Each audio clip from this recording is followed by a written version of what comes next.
had told him not to. I said, no, don't do this. I'm not ready. I don't want to do this yet. You know, give me a little time. No, no, no, no, no. I told him, yet, no, not no. yet. I'm not ready. Don't do this. A million times. No. And at some point, and he just I'm not exactly sure even what didn't happened, even but he was on top of me, around. and he just He said to remove clothing, and I was like, you're really drunk, stop it. And I was so tired and I felt so sick and I didn't want to wake up, and the voice kept saying, wake up, you're in trouble. And so I forced myself to open my eyes, and he was on top of me. He was raping me.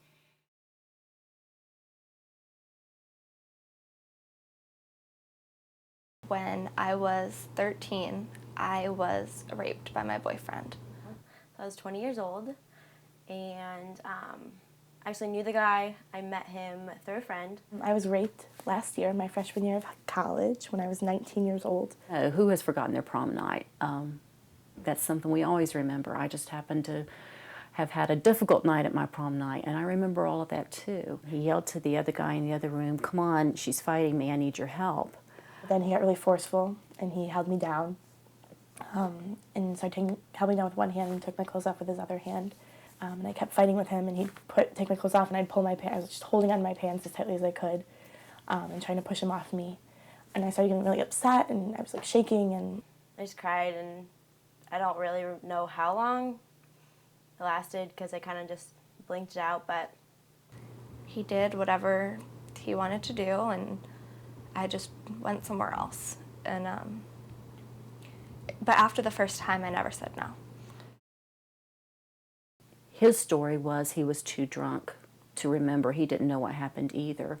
But I knew at that time, through anatomy and physiology, for a male to be able to maintain an erection, he could not have been that drunk. the next day sent me a Facebook message and said, for anything that happened, I'm sorry, I don't remember. I was really fucked up, like gin and juice man, it'll do that to you. he sent me a message on Facebook, actually, and told me that he didn't want anything to do with me anymore. My boyfriend was back from Chicago, and he had come to church. And so after church, I told him what happened, and he said, well, what do you want me to do? Bobby's my friend. And that was pretty much the end of our relationship. I think my roommate Gracie she knew what had happened. She could tell just from me being upset. But she just like kind of sat with me and didn't talk to me. She didn't want to talk about it. After that, any guy I dated was all over me, and I was fearful to fight back. So I drank a lot in the months after the rape. And I had a lot of sex. My theory at the time was, no one's going to hurt me. I'm going to be in control of this. No one else is going to control me, so I'm going to take the lead. I felt like I needed to take my body back, if that makes any sense. I needed to be in control, and I was going to pick and choose who I kissed, and I was going to pick and choose what I did. I was going to be in control of my life, and no one else was going to be in control of it for me. I have to relive that every time something goes wrong, or I don't feel in control, or I feel uncomfortable. Even just going out and having a guy come up behind me and put his hands on me and just want to dance is probably the most disgusting feeling in the world for me, because I just feel so violated. It's not just rape if you don't know the guy and he jumps out of a bush and you scream and fight him off, you know? Like, rape is just the lack of consent. It's not the random victim. It's the girl who trusted the guy and he took advantage of her and changed her life forever. To believe that he would have done such a thing was scary for them, because this was like a boy who was a brother, someone that they trusted. And I was like, well, I only go to parties where I trust people. I only get drunk if I'm with people that I know. Like, I don't get that drunk usually, or, you know, like I'm safe, and I don't really hook up with that many people, but I was with a good friend of mine, someone that I trusted, someone that I hadn't kissed before, and it happened.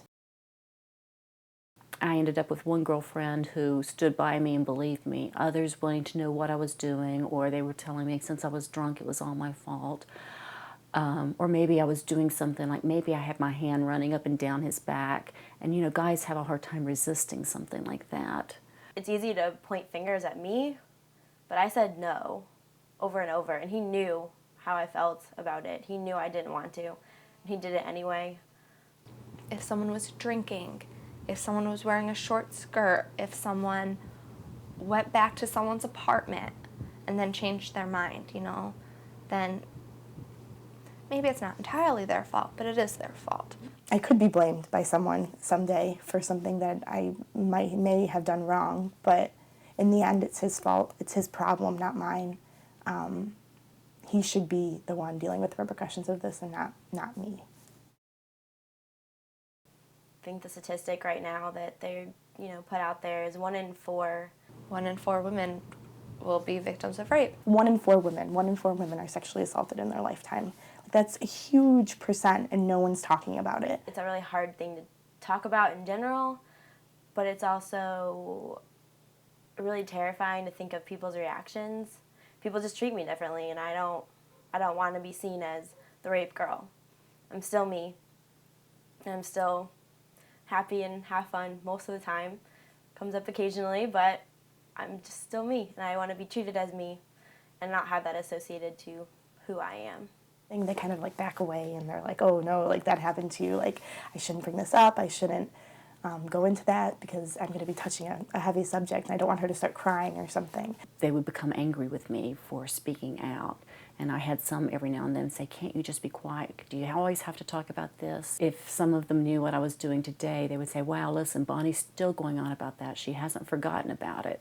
And that's what bothers me more than anything. Like please, like my friends, it just makes me so angry sometimes when I see them squirm after I mention the word rape. And don't squirm about it. This is something that I want to talk to you about. It's something that I want you to be aware of. But my experience in talking to girlfriends wasn't nearly as helpful as talking to a therapist who automatically gave me credit for my story and believed me.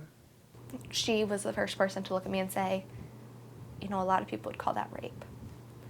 And I thought about it and I said, wow, I guess this wasn't in my head. I guess this really was rape. Like, I was raped.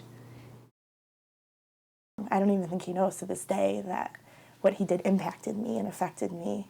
As we feel like shit, this guy gets to go out there and, you know, probably never really think about it again. The last guy I dated was actually the first guy I've ever been with or ever talked to that was totally and completely respectful of me and my body and my wishes, and it was the biggest shock I've ever felt. And then I realized that that's how it's supposed to be. I'm a survivor. I survived this, and I'm a better person for it, and I really feel like I have that much more to offer the world because I went through this and I dealt with it and I'm okay now. That's why I'm doing this. I've taken it upon myself to spread the word that it's people you know and it doesn't have to happen, and just to make a change and make girls feel strong and independent and not be taken advantage of. So that's what I'm going to do. I am glad that this happened, and I'm glad that I'm doing what I'm doing now. And I know that I can get through it. Like, I'm getting through it, and I'm still not completely done, but I'll be okay. And I know that, you know, nothing, I don't know, I'm not going to let him take control over any more part of my life, so. That whole idea of saying, look at me now, even though I was still very broken at the time, it allowed me to start looking at myself in a different way and saying, I am okay. Look, that was 4 years ago, that was 6 years ago, and now, you know, I can say that was 25, 30 years ago. It's been a long time, and I'm okay.